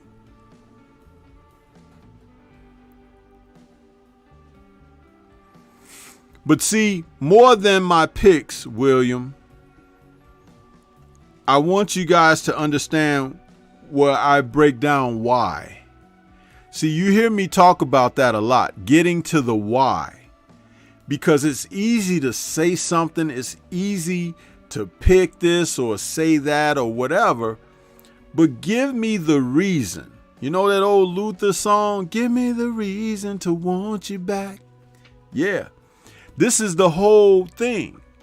Because if you can't put that together and it make a solid foundation, then everything you building on can collapse.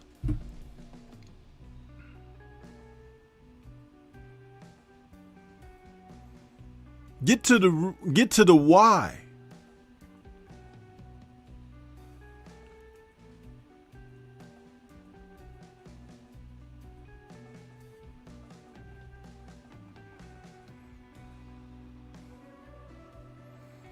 JC says, I like. 704 Joe says, good list. Lone Star says, right. Why? William says, you give a great explanation, Stormy. I appreciate you, William. Well, you know, you've been around, so you've been watching and listening to me, how I articulate my thoughts when it comes down to technical aspects of boxing. JC is now laughing. I don't know what you're laughing at. Lone Star says the meat, not the potatoes.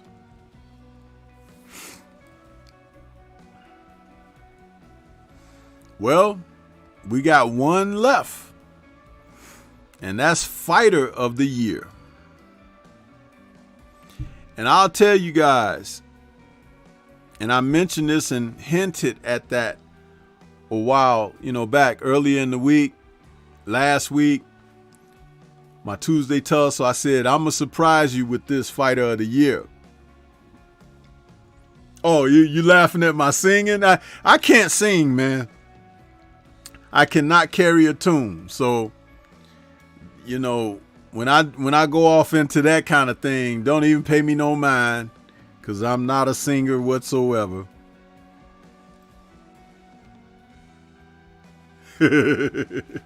And so I just can't, man. But I tell you guys, though, I love music, But I would never, ever, ever try to get on stage and sing or go karaoke and all that stuff. You ain't gonna get me to do it. They was trying to get me to do this, man, at a gathering. They was like, go ahead, karaoke, pick a song. I was like, man, I ain't gonna make no damn fool of myself.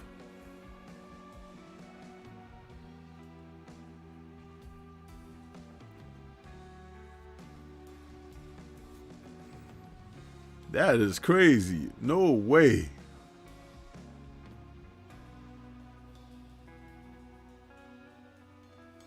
Shower says, good stuff. I gotta run the first 2 categories back.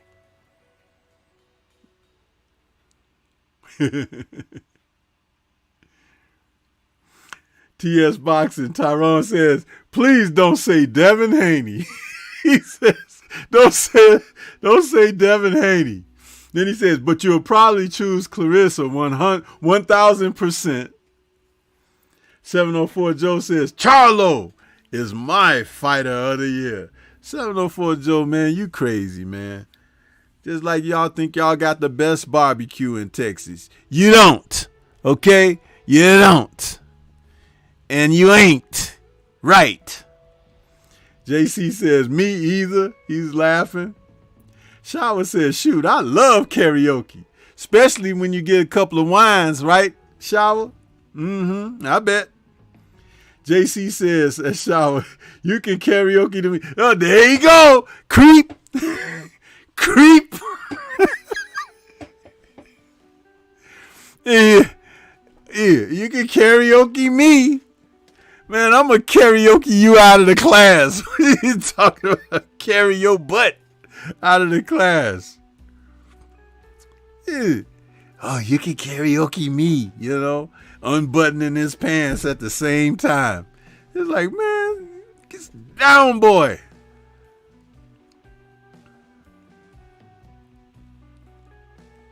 Lone Star Steph says, Bivol, Shields, Bam.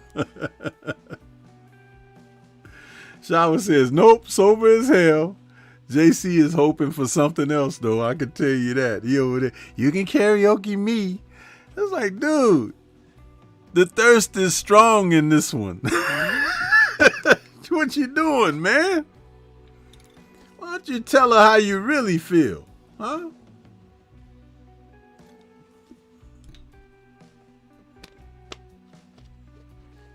See, 704 Joe, there you go. The ego done kicked in now. He's like, Texas got the best of everything, especially boxers. It's just y'all time right now, 704 Joe. But the best boxers have always been from somewhere else. Philly, New York, huh? St. Louis, huh? It's just been the case, man. Ohio, you know what I mean? So, you know, it's just y'all time right now. Everybody get their chance, huh? There was a time when Chicago had some great fighters coming out. So, you know, the wheel turns. Now look at JCE blaming William. William, you're going to get us in trouble. Y'all getting yourself in trouble, man. Huh? Because every time, look, Sheena and Shower, you know, pull up in the chat and I hear everybody pants unzipping. Zip, zip, zip, zip. I'm like, what is that? Some bees up in here? It's like, listen to them fools.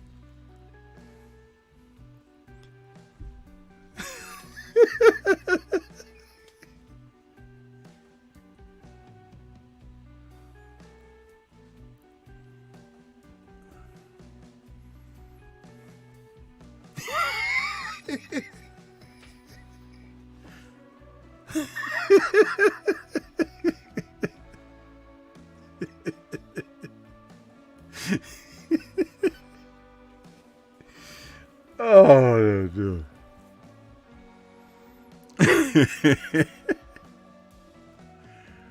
But look here, man. Let me go ahead and give y'all this fighter of the year, man.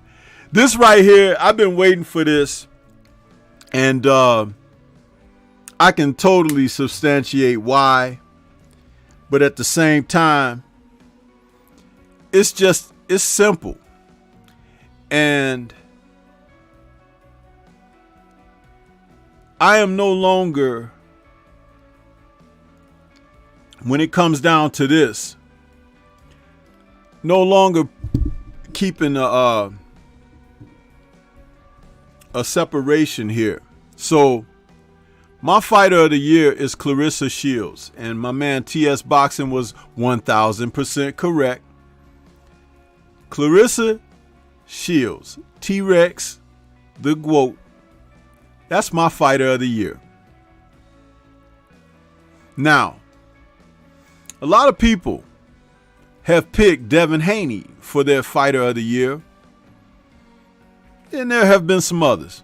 Charlo, Bivol. But understand what this woman has done in the sport of boxing and what she has accomplished in the sport of boxing. In October, after a 5 to 8 week delay from their September bout,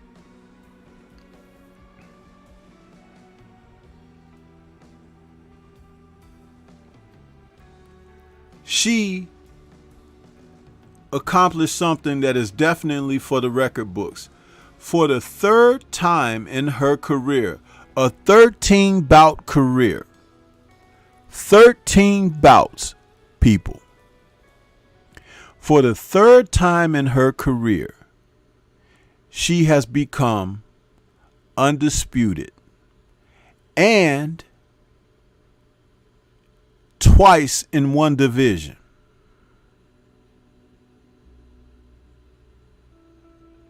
There's not a fighter in boxing today that can hold a candle to that merit in that length of time with that many fights.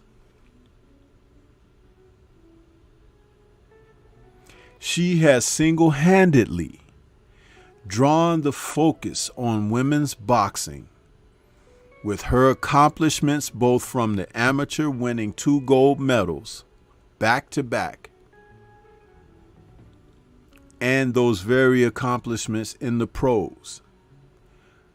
Even developed a foe in the professional side of boxing who built their entire career off of one victory over Claressa in the amateurs that didn't stop her from winning gold, but it was her single loss as an amateur, and that was Savannah Marshall, who had help because the Olympics and where the fights were being held were in Savannah's home of the UK, and a referee that was doing her best to not allow Claressa to fight free of the referee's interference, and judges who scored against Claressa's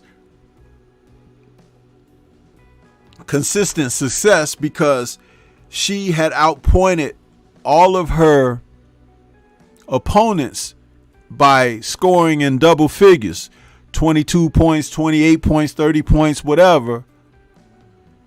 And these judges kept her scores in single digits so that against Marshall, they weren't judging appropriately. But she still went on to gold. And after that fight in the amateurs, the bouts were removed from social media, from you couldn't pull them up. You couldn't watch the fight because they were building Savannah Marshall against Claressa as pros. Now, Claressa went on and fought several different fighters who were top-notch women fighters, well experienced and everything, more than she, and she was defeating everyone. Her trainer, John David Jackson, has worked her to a place of near perfection with how she executes. She can jab. She can throw the right hand. She can throw the left hook. She throws uppercuts. She can move on her feet. She can stand in the pocket. She has very good combinations and a fearless disposition. She's been knocked down. She got up to win unanimously after being knocked down. She can take a shot.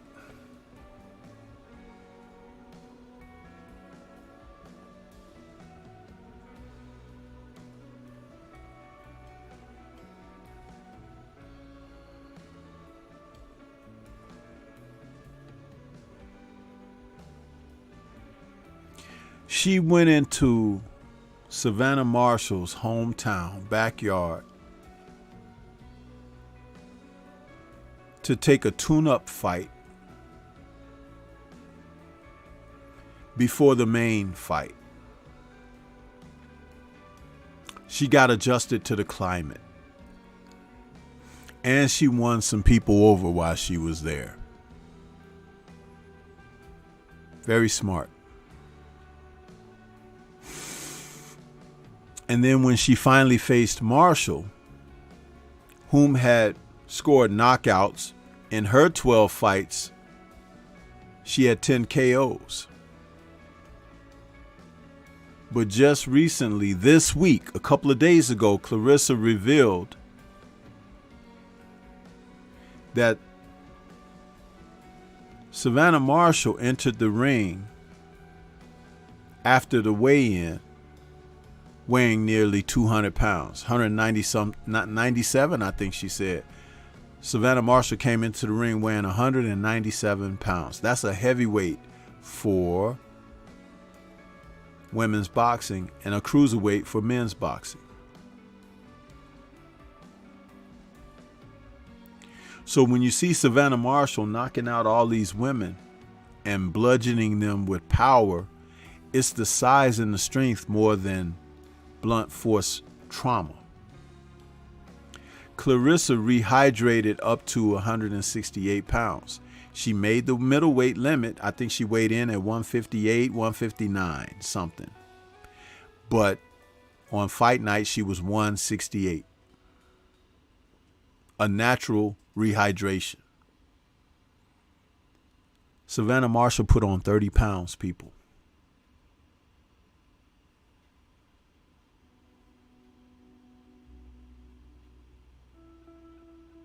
How do you do that?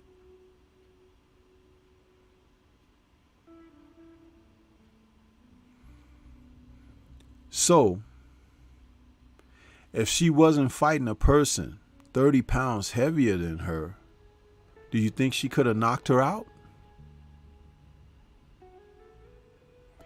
Do you think that if they have a rematch, which would totally be on Clarissa's terms now, right? Do you think that there will be a rehydration clause?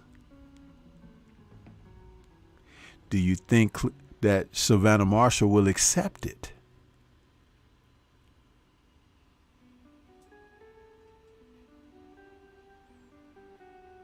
Boxing is a dirty business. But there's a reason that this woman is my fighter of the year.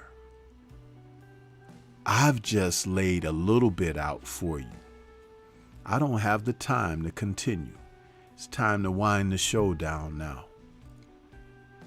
But I want you all to know there is a reason that she's my fighter of the year. It has nothing to do with her being a woman over a man. It has everything to do with her being the fighter over others for 2022. Yeah. Yeah.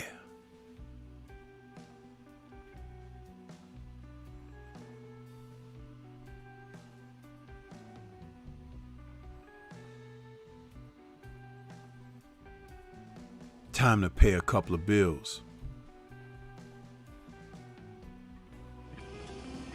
Get ready to take your striking game to the next level with the Focus Ball. Dramatically improved footwork, timing, head movement, hand-eye coordination, reflex, and overall fight IQ. It's lightweight and extremely portable, so you can train every time, everywhere. When you don't have a coach to do mitt work, get a Focus Ball. When you don't have a heavy bag to hit, get a Focus Ball. When you don't have a sparring partner, get yourself a Focus Ball. And when you just want to have fun punching and kicking, get a Focus Ball.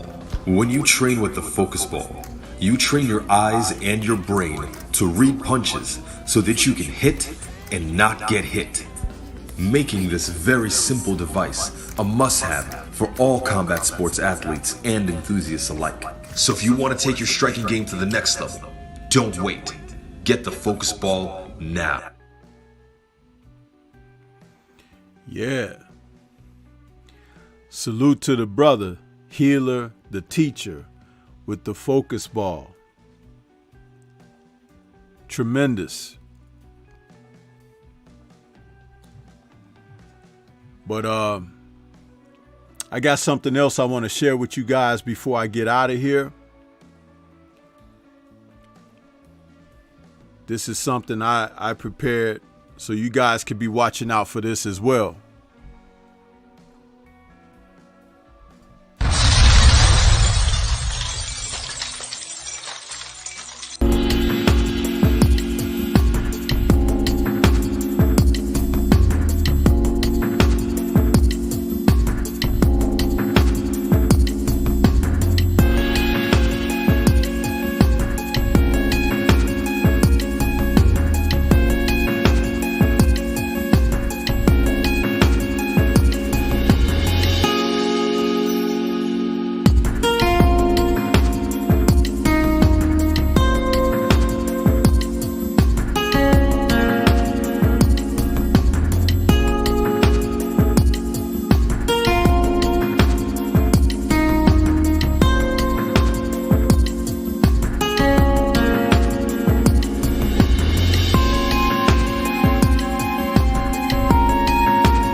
Yeah. Coming in 2023. New Stormybman merchandise. You can get you some right after the first of the year. But I thought I'd drop that on you guys before I got up out of here.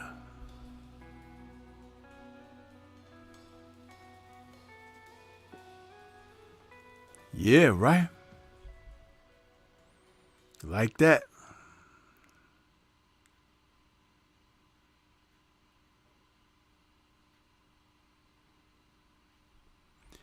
So Clarissa Shields is my fighter of the year. Yeah. Salute to the GWOP. She's doing some great things out there, and she's a trailblazer. A trailblazer.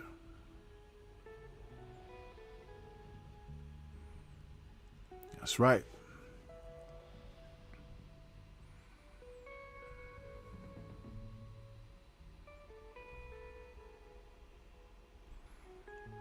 But I found a way to make it through the time slot so that we could have, you know, everything work out like it did and share with you guys the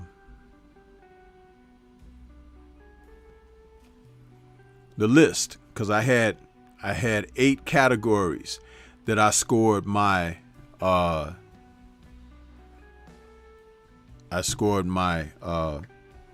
decisions on of the year. But 2022 is coming to a close.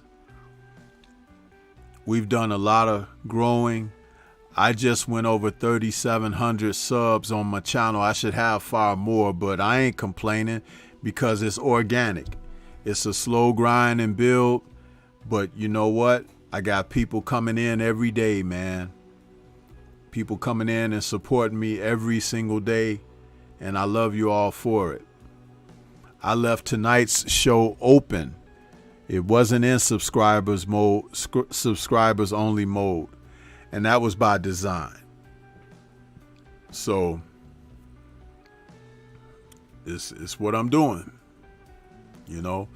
And to go back to William's comment, he said if Savannah Marshall gained that much weight, it has to do with PEDs. More than likely. And she's talking about she wants to go back in there with Clarissa and that she fought the wrong kind of fight and this and that. Clarissa was like, you had 10 years to get the right kind of fight game plan against me.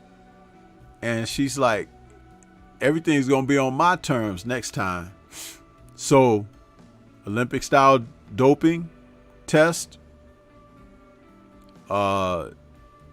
venue, weight clauses, things of that nature, all at Clarissa's disposal. So a rematch more than likely may not happen. And we do know that as it stands right now, Savannah Marshall can't even leave the UK. So it ain't like she'll be coming to the US anytime soon.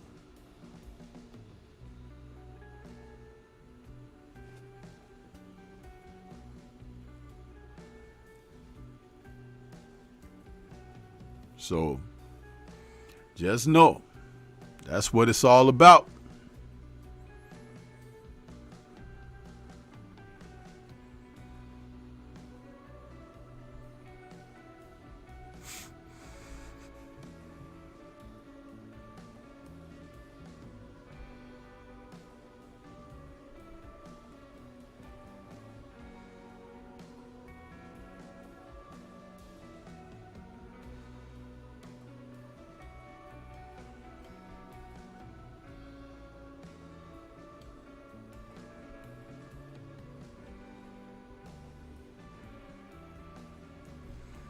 So yeah, I'm gonna go ahead and get ready to get out of here, you guys. I appreciate everybody that came out and showed love and support.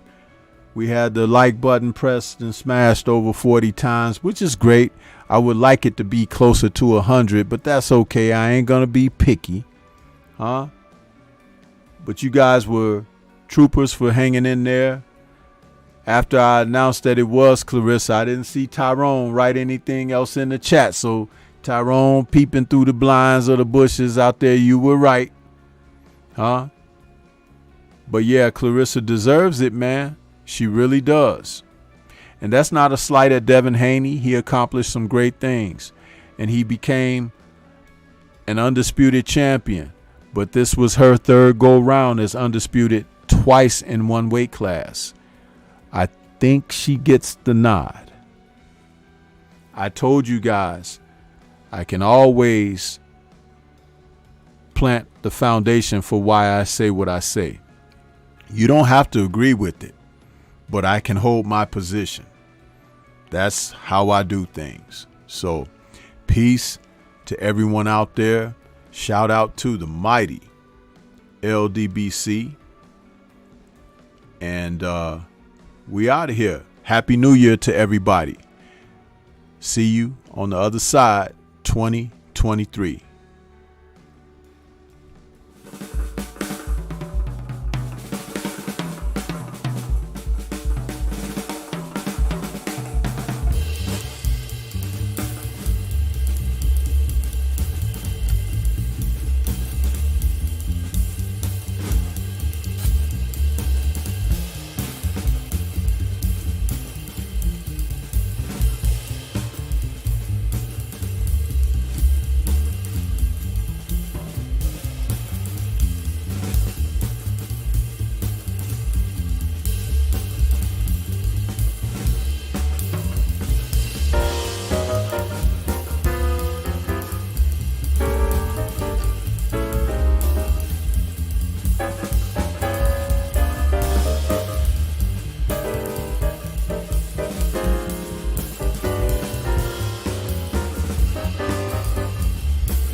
to this day.